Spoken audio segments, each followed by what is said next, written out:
שלום לכם, שמי הוא דניאל בודסוב, וזה אלירן רפאלי. אנחנו ביחד עושים את המדריך למבריז. דבר. טוב, המדריך למבריז זה פשוט מאוד, כמו שאתם שומעים, המדריך למבריז בחיים.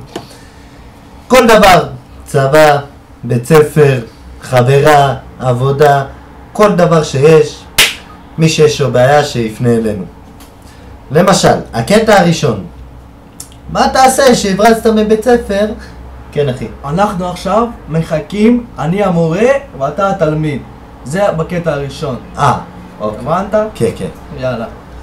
נגיד, מה תעשה כשהברזת מבית ספר? פתאום המחנך שלך מתקשר אליך. טוב. קדימה. Chapter 1, Action. אין לנו כל כך תקציב, אל כן. תשימו לב.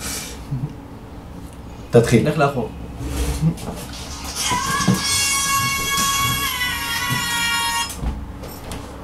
הלו, הלו. שלום, איפה אתה בדיוק? תגיד לי. אני מצטער שלא הגעתי היום לבית ספר, אתה לא תאמין מה שתשמע, מה קרה לי. החרטות שלך כבר לא עובדות עליי, תגיד לי, נו מה אתה... למה חרטות? תנסה אותי פעם אחת, אני מבטיח לך, אני משתנה, אני שנים לא שיקרתי. נו, בוא נראה איזה תירוץ הבאת לי הפעם. הכלב שלי, כן.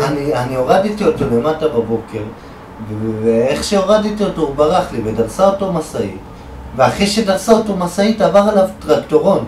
טוב, נגיד שבזה הצלחת לשכנע אותי, סבבה.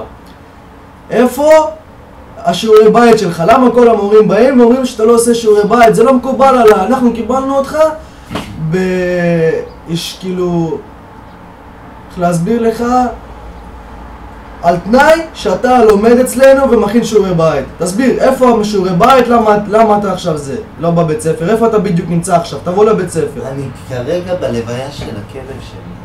מה לוויה? מה אתה רציני? איזה לוויה? אני עשיתי לו לוויה, זה כלב שקיבלתי כשהייתי קטן, והוא היה גור קטן וזה, ואני אוהב אותו, וכואב לי עליו. בסדר, שיהיה זיכרונו לברכה. והשיעורי בית אני יכול להסביר. הכלב הזה זה סוג פיטבול. והוא כל פעם שהוא רואה משהו הוא אוכל אותו. והוא אכל לי פשוט את השיעורי בית, זה לא אשמתי. ואין לי עוד ספרים וזה, הוא אכל לי את כל הספרים. אז מה אני אגיד לך? לך לספרייה, קח ספרים ומהיום אתה לומד, הבנת אותי? הבנתי, ברור. טוב? טוב. זיכרונו לברכה, אל הבית. תודה רבה. שים לו פרח בשמי. אוקיי, תודה. ביי. וכעת, פה למדתם איך לחרטט על המורה שלכם בעזרת כלב. שיטת שתי ציפורים במכה אחת. נכון. גם איפה אתם, גם למה לא הגעתם, וגם למה לא הכנתם שיעור בית. יש ציפור ועוד ציפור, הן נפגשות ומעבירות מידע. ביי.